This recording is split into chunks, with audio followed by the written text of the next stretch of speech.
है।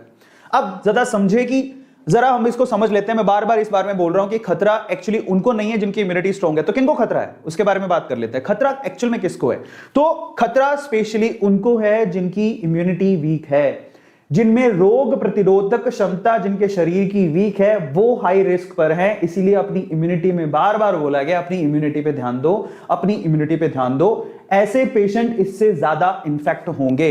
इनफैक्ट मैं आपको बताता हूं, टीओआई का एक आर्टिकल है जिसमें इंटरव्यू में ये किनका है, एम्स के जो चीफ हैं उन्होंने भी ये कहा है, misuse of steroid major cause behind the black fungus.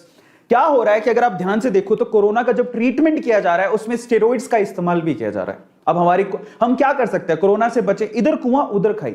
अब कोरोना के ट्रीटमेंट में स्टेरॉइड इस्तेमाल हो रहा है और वही स्टेरॉइड हमारी इम्यूनिटी को भी डाउन करता है और उसी वजह से हम लोग ब्लैक फंगस के भी शिकार हो सकते हैं। तो हम लोग इधर कोरोना से बचें तो उसके लिए स्टेरॉइड लेना पड़ेगा, स्टेरॉइड का ट्रीटमेंट है, अलग अलग तरह से स्टेरॉइड को लेना पड़ेगा। लेकिन अगर स्टेरॉइड लेते हैं तो उससे इम्यूनिटी डाउन होती है और अगर इम्यूनिटी डाउन हुई तो वहां पर ब्लैक फंगस का भी खतरा बढ़ेगा अगर हमने हाइजीन का ध्यान नहीं दिया तो, साफ सफाई का ध्यान नहीं दिया तो। समस्या बड़ी है, ठीक है, अभी दिख नहीं रही है लेकिन वो बड़ी है। इसके अलावा कौन कौन रिस्क पर है? Specially patient with recent organ transplant.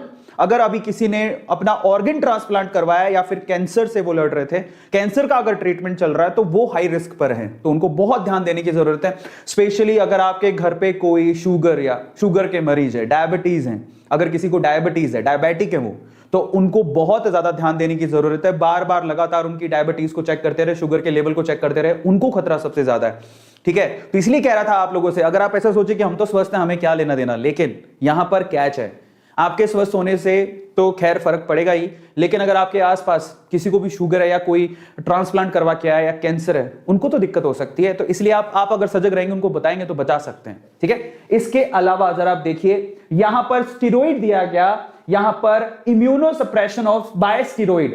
कई बार होता है हमें ट्रीटमेंट के लिए क्या करना पड़ता है, इम्यूनो सप्रेशन करना पड़ता है, वो भी स्टेरॉइड के थ्रू। लेकिन जो स्टेरॉइड ले रहे हैं बेसिकली उनको इसका खतरा काफी ज्यादा है। और इसके अलावा सबसे इंपॉर्टेंट चीज जरा समझिए, जो कोरोना की वजह से या किसी और वजह से जो भी है, सांस के संबंधी कोई भी बीमारी अगर आपको, और अगर आप हॉस्पिटलाइज हैं, स्पेशली कोरोना जो भी इस वक्त चल रहा है, ठीक है, वो जो एक रेस्पिरेटरी प्रॉब्लम है स्पेशली, अगर उस वजह से आप हॉस्पिटलाइज हैं तो वहां से भी आपको फंगस, ब्लैक फंगस होने का खतरा है, ब्लैक फंगस से इंफेक्टेड होने का खतरा है।